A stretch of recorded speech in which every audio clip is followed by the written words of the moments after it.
Welcome to Hawk IAS।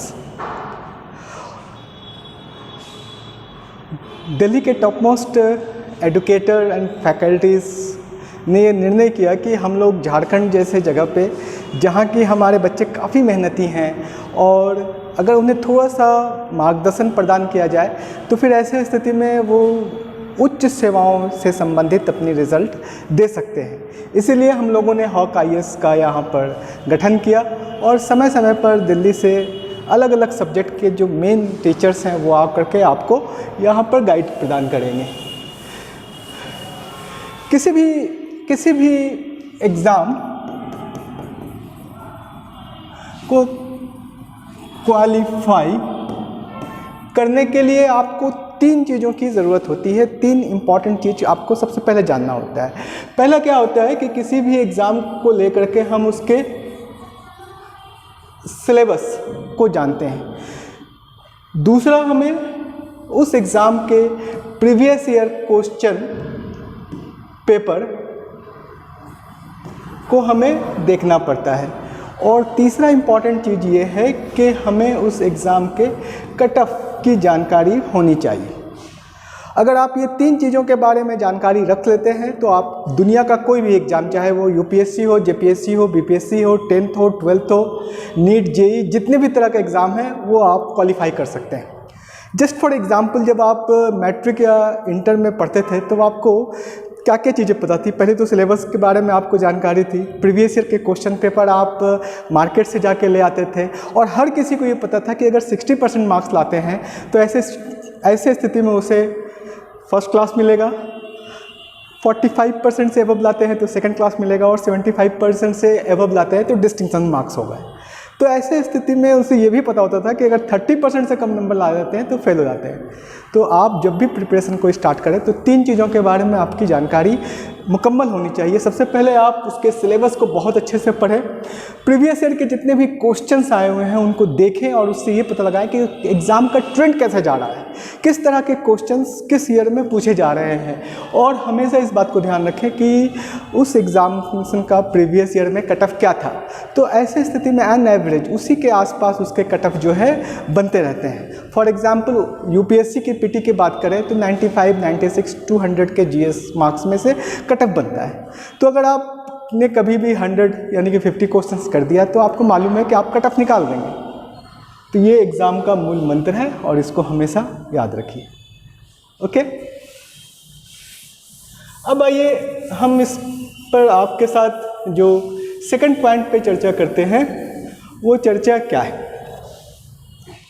सबसे पहले आप इस बात को समझिए कि अगर हम आपसे पूछते हैं स्टूडेंट्स की कि आपके लिए सबसे ज़्यादा प्रॉब्लम क्या है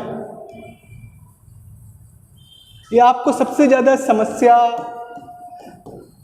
क्या है आपके समक्ष, तो आप में से 99% बच्चे हमें क्या बोलते हैं कि सर हम जो पढ़ते हैं ना वो सब हम भूल जाते हैं, हमें याद नहीं रहती है। और इसको लेकर के हम परेशान रहते हैं कि बॉर्नवीटा खाएं कि बादाम खाएं।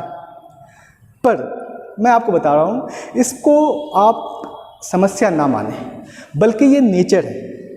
बाय नेचर ऐसा होता है कि हमारे दिमाग जो है, हमारे जो माइंड है, वो 2 तरह के मेमोरीज़ को कैरी करते हैं, long term memory and short term memory. जब हम कोई भी चीज़ इमीडिएटली पढ़ते हैं तो वो हमारे शॉर्ट टर्म मेमोरी में होता है और धीरे धीरे करके वो लॉन्ग टर्म मेमोरी में चला जाता है। जब शॉर्ट टर्म मेमोरी बिल्कुल क्लीन हो जाता है तभी आप कोई दूसरा इन्फॉर्मेशन को पढ़ करके उसे फिर लॉन्ग टर्म मेमोरी में डालने का प्रयास करते हैं। क्लियर?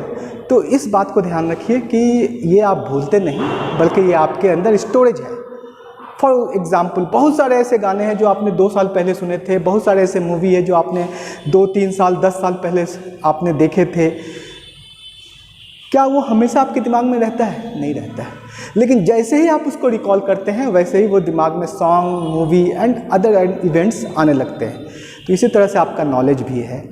जब आप बहुत लंबे समय के बाद अपने नॉलेज को रिकॉल करते हैं तो फिर वो लॉन्ग टर्म मेमोरी से शॉर्ट टर्म मेमोरी में आ जाता है और आपके एग्जामिनेशन में यही सारी चीज़ें फ़ायदा उपलब्ध कराता है। तो 2 चीज़ों पर हमेशा ध्यान रखना चाहिए, long term memory and short term memory. Okay.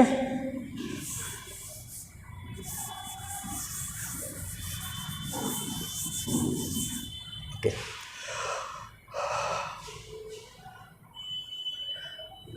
किसी भी एग्ज़ाम या कोई भी अगर हम नया काम करते हैं तो हमें ये लगता है कि हमें किसी की सलाह, किसी की मार्गदर्शन की ज़रूरत पड़ती है। और आप ऐसे कंडीशंस में बहुत सारे लोगों के सामने सलाह या मार्गदर्शन लेने चले जाते हैं, और उसमें से कई बार ऐसा होता है कि आपको सही मार्गदर्शन मिलता है, लेकिन मोर देन 90% ऐसे मार्गदर्शन या सलाह मिलते हैं जो आपके लक्ष्य को भटका देते हैं।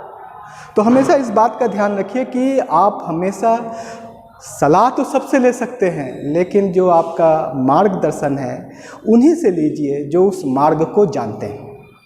उदाहरण स्वरूप, यदि कोई क्रिकेटर है तो वो फुटबॉलर से ये पूछ सकता है कि आप हेल्दी कैसे रहते हैं, स्वस्थ कैसे रहते हैं, एक्सरसाइज कैसे रहते हैं, लेकिन वो ये नहीं पूछ सकता कि आप क्रिकेट के बॉल को ऑफ ड्राइव या स्क्वायर ड्राइव कैसे मारते हैं।